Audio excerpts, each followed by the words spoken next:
Hello. Now let us start with chapter 4 of paper 2, 12th standard digital electronics. The name of the chapter is combinational logic circuits.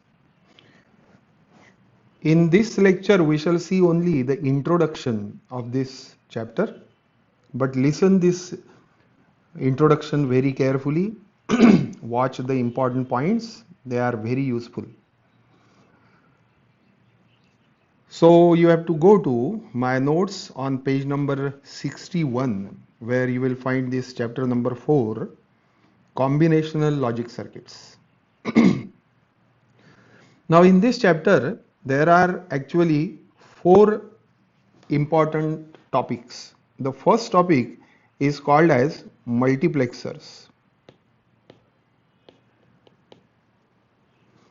Multiplexers is short formed as MUX, MUX MUX. Then comes the second topic as demultiplexer. This is short formed as DEMUX, DEMUX.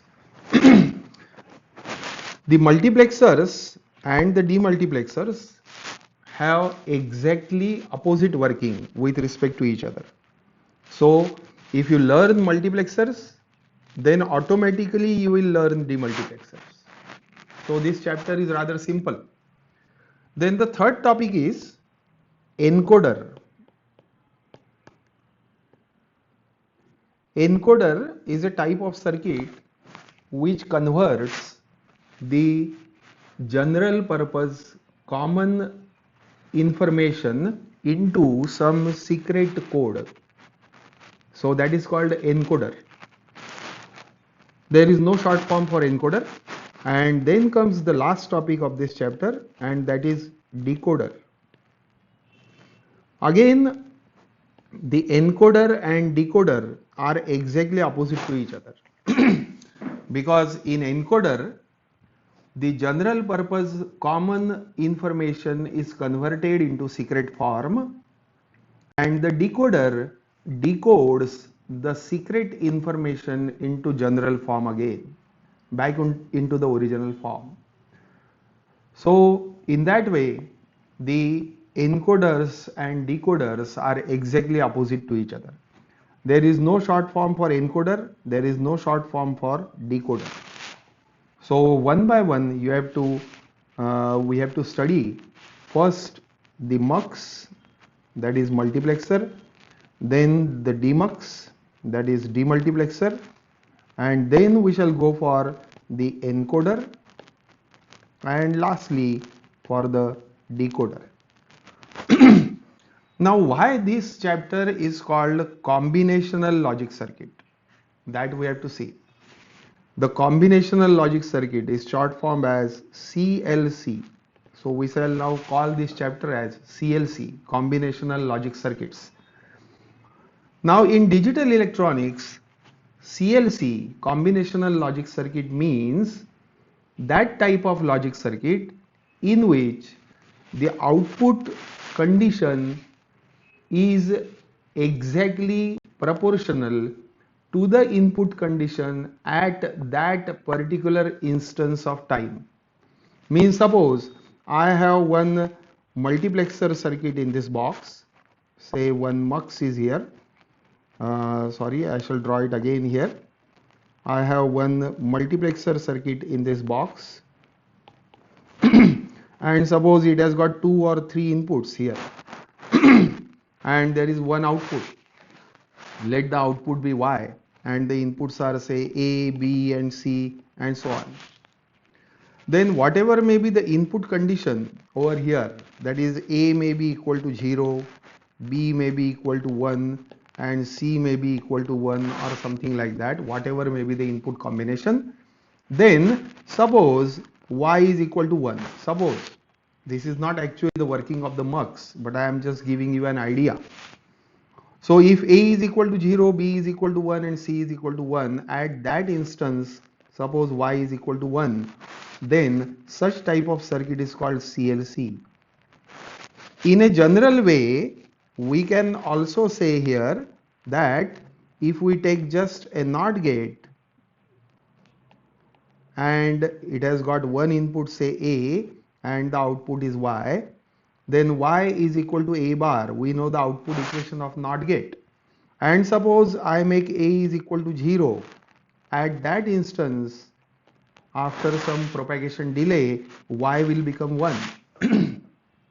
So, in a broad language, we can also say that this NOT gate also works as CLC, because the definition of CLC is that CLC is a type of digital circuit in which the output condition, here the output condition is Y is equal to 1, depends on the input condition at that particular instance of time. So when we make A is equal to 0, at that very instant, at that very instance of time, Y becomes 1. We are ignoring propagation delay here, please note. So if I make A is equal to 1 here, then at that instance Y will become 0. So such type of circuits in which the output condition of the digital circuit depends on the input condition at that particular instance of time, such circuits are called CLC, that is combinational logic circuits. So we have to see this chapter in full details. The first topic given on page number 62 is the multiplexer, and this multiplexer topic is properly explained with its block diagram. This is the block diagram and this is the general purpose circuit.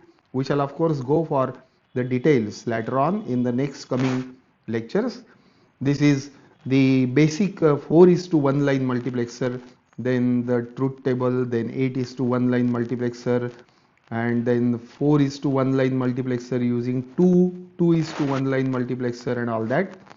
Then these are also different combinations, and these are the applications of multiplexer which are particularly asked in HSC board examination. So all these topics we shall cover in our first lecture of multiplexer. There may be the possibility that the multiplexer chapter, the multiplexer topic will be divided into 2 or 3 lectures because the entire topic is quite large. So we shall sectionize that topic. Then we shall go for the demultiplexer. Now since you will learn the multiplexer, you can see here that the multiplexer circuit, the basic multiplexer circuit here and the basic demultiplexer circuit, they appear almost rather same. See, this is the demultiplexer circuit, and there is only one difference, that multiplexer has n number of inputs. This is the multiplexer over here. This multiplexer has n number of inputs. Here there are 4 inputs because this multiplexer is called 4:1 line multiplexer. And multiplexer has only one output. On the other hand, the demultiplexer is rather a different thing, and in demultiplexer there is only one input and number of outputs. So generally, in a general language, we can have the definition of multiplexer and demultiplexer in simple language, that multiplexer is a circuit which is known as many:1. Many:1 means it has got number of inputs but only one output. And the demultiplexer is exactly opposite to multiplexer, and the general purpose definition of demultiplexer is 1:many. Means demultiplexer has only one input and many outputs. You can convert the multiplexer into demultiplexer or even demultiplexer into multiplexer also, because they are exactly opposite to each other. So we can convert any given circuit of multiplexer into demultiplexer or demultiplexer into multiplexer depending on the requirement. So these are the two type of circuits which are exactly opposite and they are interdependent. So in this way we shall see this chapter. This chapter is very interesting, not boring, unlike chapter number 3, specification of digital ICs. This chapter is very interesting. We may go for some practical applications also. I will explain each topic in details according to our notes. So stay tuned for the next lecture.